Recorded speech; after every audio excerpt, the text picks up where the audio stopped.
জনতার দরবারে সুদূর সুন্দরবন থেকে এসেছেন এক অসুস্থ সন্তানের মা। তিনি বলছেন 11 বছরের ছেলের হার্টে ফুটো। 3 বছর ধরে ঘোরাঘুরি করেও এসএসকেএম হাসপাতাল থেকে চিকিৎসার ডেট না মেলায় দিশেহারা তাঁরা। সমাধানের আশায় তাঁরা এসেছেন জনতার দরবারে। আমার সমস্যা হচ্ছে আমার বাচ্চা আজকে হার্টের ফুটো আছে, 2023-এ ধরা পড়েছে, বয়স 11 বছর।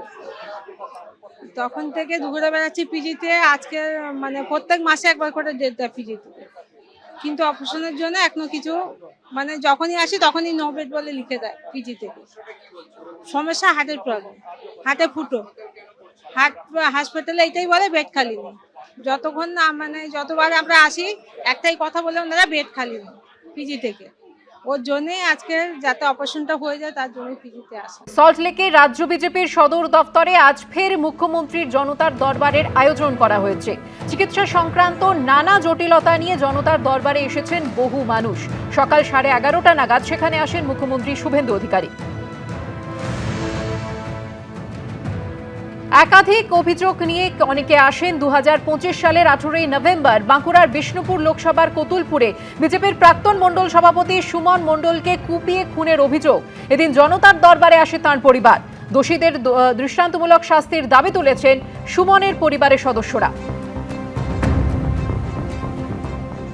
আমার ছেলে সুমন মণ্ডল বিজেপি মণ্ডল সভাপতি ছিল, জেলা কমিটির মেম্বার ছিল, বিএলও 2 এর কাজ করত।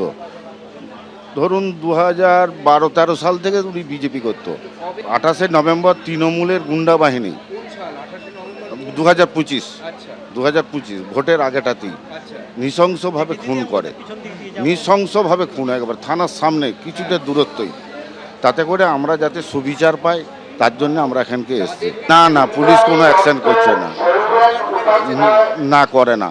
আমাদের কথা পুলিশ ঠিক মতো শুনছে না। পুলিশ খুনিদের হয়েই বরঞ্চ তারা করছে, সে তৃণমূলের দলদাস এখনো রয়ে গেছে পুলিশ। আমার দাদা বিজেপি করতো 2011-12-13 সাল থেকে। টিএমসির গুন্ডা বাহিনী এবং পুলিশের মদত 2025 সালে আমার দাদাকে নারকীয়ভাবে হত্যা করা হয়। তার বিচারের জন্য আমরা এসেছি, কিন্তু আজ 8 মাস হয়ে গেছে, তাও আমরা বিচার পাচ্ছি না। আমার বৃদ্ধ বাবা আর আমি এসেছি, আমাদের উপর টর্চার করছে, অত্যাচার করছে, ভয় দেখাচ্ছে। পুলিশ আমাকে মারধর পর্যন্ত করতে এসেছে। টিএমসির লোকেরা আমাদেরকে এত অত্যাচার করছে, আমরা বাড়িতে পর্যন্ত নেই। বাড়ি ছাড় কতুলপুর থানা। সরকার পাল্টেলে পুলিশের মাইন্ড তো পাল্টাচ্ছে না, তারা কাটমানি খেয়ে টিএমসির হয়েই কাজ করছে। টিএমসির গুন্ডা বাহিনী থানার গাড়ি চালাতো এবং টিএমসি করতো। 4 জন স্পটে ধরা পড়েছে, মুখে স্বীকার করেছে। তারপরেও তারা জামিন নিয়ে বাইরে ঘুরে বেড়াচ্ছে, আমাদেরকে ভয় দেখাচ্ছে, টর্চার করছে, অত্যাচার করছে। আমাদের হিয়ারিংয়ের ডেটে আমরা গেছিলাম, সেখানে পর্যন্ত আমাদেরকে মারধর করেছে বাসের মধ্যে। এবিপি আনন্দ, এগিয়ে থাকে, এগিয়ে রাখে।